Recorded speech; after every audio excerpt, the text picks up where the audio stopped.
중국인들은 해외에 다녀오면 중국인으로서의 자부심이 느껴지고 중국인으로 태어난 것을 영광으로 생각한다고 말하는데요. 중국인들은 전 세계 어디를 가나 화제를 몰고 오고 관심을 받고 있으며 중국인들과 친구가 되고 싶어서 관심을 보이는 외국인들이 많다면서 말이죠. 하지만 중국에서도 해외 경험을 해보고 중국인들의 위상과 실체가 어떤지, 그리고 그들이 받는 대접이 옆 나라 한국인들과 비교해서 어떤지에 대해서 깨닫고 있는 사람도 많다고 합니다. 현실 감각을 알고 있는 중국인들이 많아지만큼 과연 중국인들은 중화 사상을 탈피할 수 있을까요? 지금부터 사연 만나보시죠. 중국 출신의 밍링이라고 합니다. 어릴 때부터 상하이에서 자라온 저에게는 중국이 거대한 나라이고 세상의 중심 속에 살고 있다고 느꼈습니다. 최근에야 도시 경제력에서 베이징에게 밀리기는 했지만 예전부터 상하이는 베이징과 더불어 중국 1위와 2위를 경쟁하는 사이였고 늘 근소하게 상하이가 앞서가고 있었거든요. 최근 베이징에게 빼앗긴 도시 경제력 1위를 다시 탈환하리라 믿고 있고요. 중국이 엄청나게 거대하고 베이징이라는 도시도 엄청난데 상하이와 베이징이라는 도시가 있는 중국이 어째서 세계의 중심이 아닐 수 있다고 생각하는지 그 자체가 말이 안 된다고 생각했습니다. 하지만 이것이 착각이라는 것을 깨닫게 되었습니다. 두 번의 강력한 펀치를 얻어맞았고 결국 현실을 자각했습니다. 중국인들은 미국을 위협하는 존재가 지구상에 딱 하나 있는데 그게 바로 우리 자신이라는 생각을 가지고 있습니다. 유럽연합쯤은 이미 중국의 아래에 있으며 미국도 머지않아 중국에게 굴복하게 될 것이라는 생각 말이죠. 하지만 이 모든 것은 허상과 같습니다. 제가 처음 펀치를 맞은 것은 한국에서의 경험이었습니다. 학창시절만 해도 한국 드라마나 영화 그리고 음악을 접하는 게 어렵지 않았습니다. 주변 친구들도 모두 한류의 영향을 많이 받으며 자라왔고 한국 스타들의 사진을 방 안에 걸어놓는다는 것 같은 행동을 많이 했습니다. 당연히 한국어에 대한 공부를 하는 친구도 있었죠. 하지만 어느새인가 한류 문화는 중국에서 접하기 어려워졌으며 한국에 대해서 부정적인 이야기를 하는 내용의 뉴스나 소식들이 가득 차 있었습니다. 저도 한때 한류의 팬이었지만 그런 사실을 까맣게 잊고 내가 왜 저런 미개한 한국을 좋아했을까? 한국인으로 태어나지 않아서 다행이라는 생각을 하고는 했습니다. 대대적으로 한류에 대한 단속이 이루어졌고 나중에는 한국 기업이라는 딱지가 붙어 있으면 국민들은 불매운동을 해서 결국 퇴출하기까지 이르렀죠. 그런 모습을 보면서 이제 중국이 세계의 중심이고 중국인들이 마음먹고 움직이기만 하면 모두 해낼 수 있구나, 모두 가능하구나라는 생각을 했습니다. 그렇게 높던 한국인들의 콧대도 너무나 쉽게 박살냈다는 중국인들의 자부심이 커졌었으며 더욱 더 애국심이 가득한 상태에서 살고 있었습니다. 그러다가 저에게 한국 어학연수의 기회가 찾아오게 되었는데요. 중국인들이 세계에서 이름값을 떨치고 중국인이라는 그 자체가 해외에서는 굉장한 장점이라는 홍보 영상을 보게 되었고 그렇게 굳게 믿고 있었습니다. 다른 나라에 가기만 하면 중국인이라는 이유로 친구가 되고 싶어 한다는 그 사실이 너무나 신기해 보였고 그걸 누려보고 싶었습니다. 대학 교수님도 해외에 나가서 다른 나라 언어 하나 정도 배워오면 언젠가 그 나라들이 중국인을 필요로 하고 중국인이 조직에 한 명씩은 필수로 있어야 하는 사회가 다가올 텐데 미리 외국어 하나 배워두어서 나쁠 것이 없으니 여건이 된다면 휴학 후 외국에 가서 말이라도 배워오라는 말을 하는 교수님들이 많았습니다. 지금 생각해보면 다들 미쳐 있었던 것 같아요. 그리고 저도 그 말에 미쳐 있었습니다.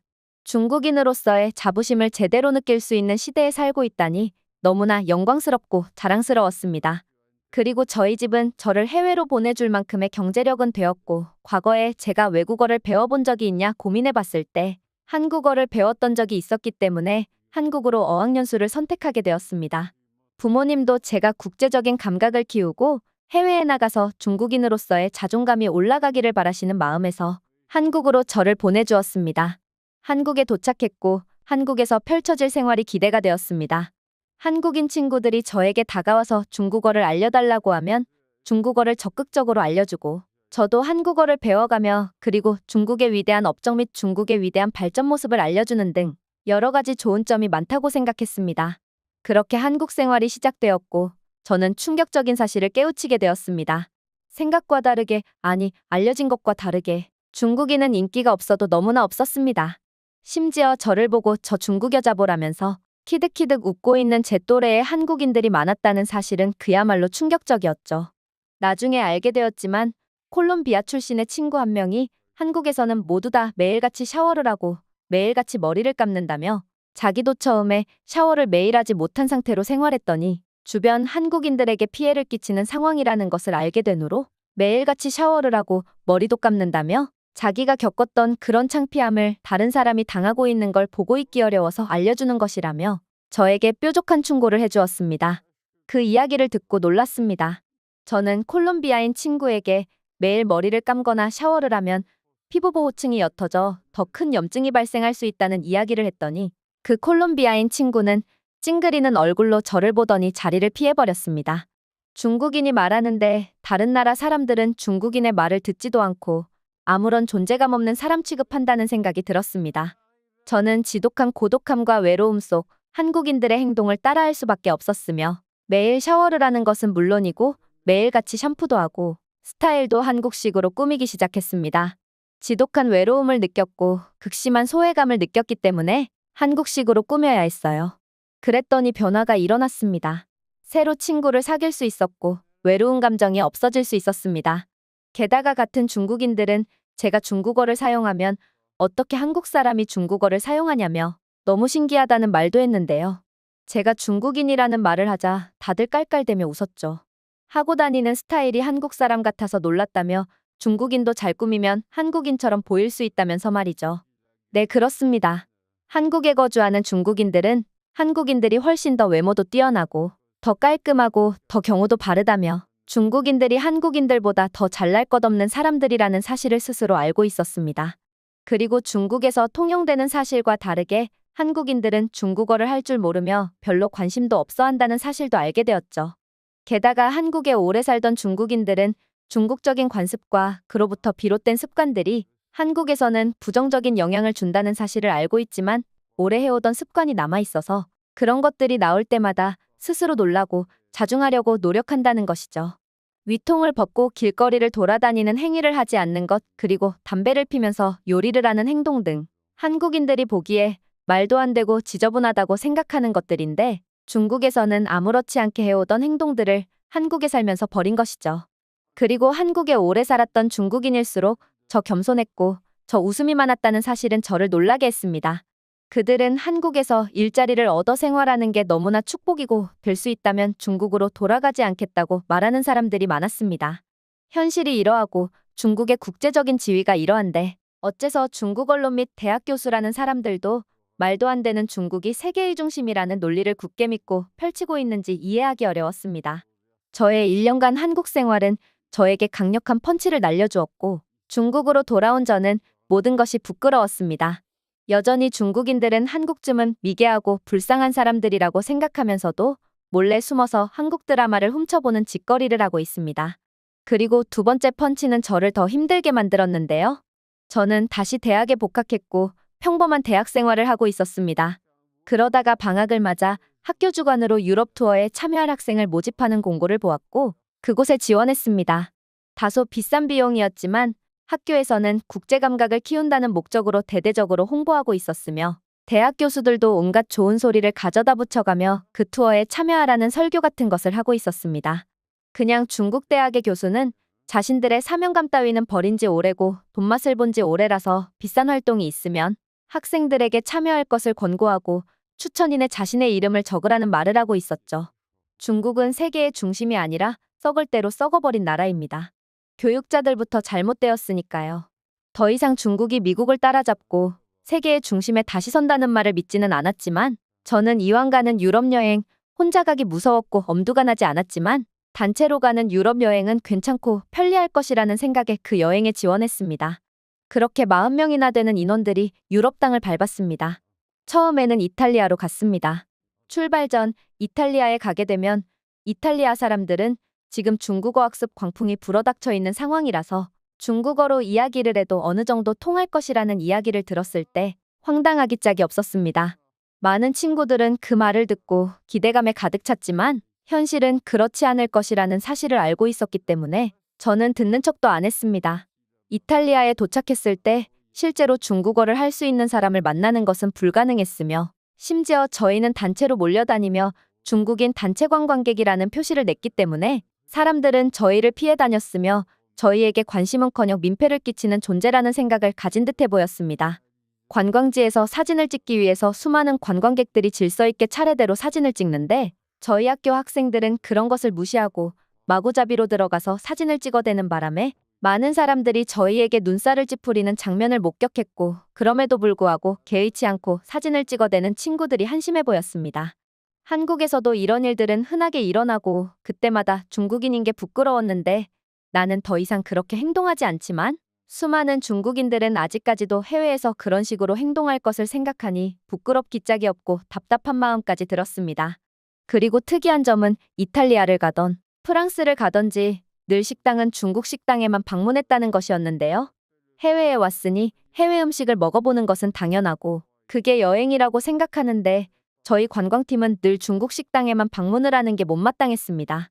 개인적으로 현지 식당에 가서 식사를 해도 되냐고 인솔자에게 물었을 때 인솔자는 그렇게 해도 된다고 하는 걸 보면 꼭 중식을 섭취해야 하는 것은 아니라는 사실을 알게 되었고 사실 대부분의 학생들 또한 현지 음식을 먹고 싶다는 생각을 하고 있다는 사실을 알았습니다. 그럼에도 불구하고 저희들은 왜 현지 식당에서 식사를 할 수 없는지 알게 되었습니다. 대부분 현지 식당들은 중국인 단체 관광객을 매우 싫어한다는 사실이 숨겨져 있었습니다. 인원도 많아서 예약을 받아주기 곤란한 것도 있지만 그럼에도 불구하고 예약을 받아주었다가 식당이 완벽하게 난장판이 되는 끔찍한 현장으로 바뀌는 사실에 대해서 현지인들은 알고 있었으며 중국인 단체 관광객 식당 예약은 거의 불가능해져 버린 현실이라는 것이죠. 심지어 노골적으로 중국인들을 받지 않는 식당도 많았는데요. 저는 친한 친구 6명을 모아서 식당에 방문해서 들어가려고 했으나 자리가 없다며 예약이 되어 있다며 영업이 끝났다는 갖은 핑계로 저희를 받아주지 않았습니다. 거짓말로 저희를 속여 저희를 받지 않는 행동을 보며 분노하는 감정도 들기는 했지만 원인 제공을 누가 했느냐를 따지면 이들의 행동이 이해가 되기도 했습니다. 제가 한국에 1년 정도 살다 왔던 경험 때문에 중국에 갇혀 살고 있는 다른 친구들보다 국제적인 감각이 몇십 배는 뛰어났으며 현실 파악 및 주제 파악이 가능하다는 점은 엄청난 차이를 만들어내고 있었습니다. 저는 결국 최후의 카드를 꺼냈습니다. 한국인이라고 말하고 식당에 들어가려고 하니 아무렇지 않게 식당에서 저희를 손님으로 받아주었으며 6명이 방문했던 만큼 옆 테이블을 옮겨주기도 하며 6명이 식사를 할 수 있게끔 자리를 만들어주기도 했습니다. 국제적으로 한국과 중국 국민들이 받고 있는 대접은 제3국에서도 큰 차이를 보인다는 것이죠. 그리고 부끄럽게도 제 중국인 친구 5명은 그 식당에 떠나가라 미친 듯이 큰 목소리로 떠들며 식사를 했고 계속해서 식당 종업원들은 저희에게 눈치를 주었으나 눈치 없는 제 친구들은 식사를 마칠 때까지 시끄럽게 떠들 뿐이었습니다. 심지어 다른 테이블에서는 프랑스어로 저희를 보고 조롱하듯 놀리며 이야기했고 다른 손님들은 그 말에 동조하며 깔깔대며 웃기도 했습니다. 눈치 없는 제 친구들은 그런 것도 모르고 저 사람들 봐 우리가 중국인이라는 게 그렇게 신기한가 봐라는 철없는 소리를 해댔죠. 제가 대표로 계산을 할 때도 식당 점원은 저에게 잘 먹었냐, 어땠냐는 등 그 어떤 인사말도 없이 지그시 제 눈을 노려보면서 계산을 해주었고 저희가 나가는 동안 팔짱 끼고 서 있는 상태로 저희를 주시했습니다. 빨리 꺼지라는 의미죠. 그리고 저는 함께한 친구들에게 사실을 말할 수 없었습니다. 제가 그런 말을 했다가 너 중국인 맞냐? 네가 뭔데 저 사람들 마음을 다 아냐는 등 말도 안 되는 논리로 치고 들어올게 뻔하고 저 혼자서 나머지 5명을 상대로 말싸움에서 이길 수 없다는 사실을 알았으니까요. 그렇게 유럽 여행이 끝나고 저희 관광단은 무사히 중국으로 돌아왔습니다. 그리고 저희들은 대강당에 모여서 다른 학생들에게 여행 경험담에 대해서 공유하는 시간을 가졌는데요. 해외에 다녀온 후 사상교육을 대신해 이렇게 강당에서 발표회를 하는 것이었기 때문에 필수적으로 참석해야 했습니다. 이것이 명백히 공식적인 행사였고 많은 사람들이 참석했습니다. 그러면서 중국인으로서 자부심이 느껴졌던 순간이 있었다면 말해달라는 청중의 질문이 있었고 저와 함께 망신스러운 식사 자리를 함께했던 친구 중 한 명이 자신있게 일어나더니 그 식당 이야기를 했습니다. 프랑스인들은 저희가 중국어로 대화를 하고 웃으며 이야기하자 모두들 저희를 주의 깊게 살폈으며 중국인들과 친구가 되고 싶은데 과연 다가와도 될까? 라는 고민을 하고 있는 모습이었다며 식사 중이지만 다가와서 말을 걸어주었다면 관대하게 받아주었을 텐데 많은 프랑스 사람들은 부끄러워하고 중국인들 앞에서 용기를 내는 것을 어려워한다는 내용으로 답변을 해버렸죠. 청중들 및 모든 사람들은 박수를 치며 좋아했고 저를 포함한 몇몇 현실을 알고 있는 사람들은 답답한 한숨만 나왔을 뿐이었습니다. 이렇게 중국인들이 단기적으로 해외를 경험하고 그들의 입에서 잘못된 사실이 퍼져나가고 또 다시 중국인들을 모아두고 이런 행사를 열고 있으니 더더욱 중화 사상에서 벗어날 길은 안 보인다는 현실이 안타깝습니다. 저처럼 현실을 알고 답답해하는 사람들은 목소리를 낼 수 없습니다. 혼자서 목소리를 내봐야 주변 사람들에게 공격받기만 할 뿐이니까요.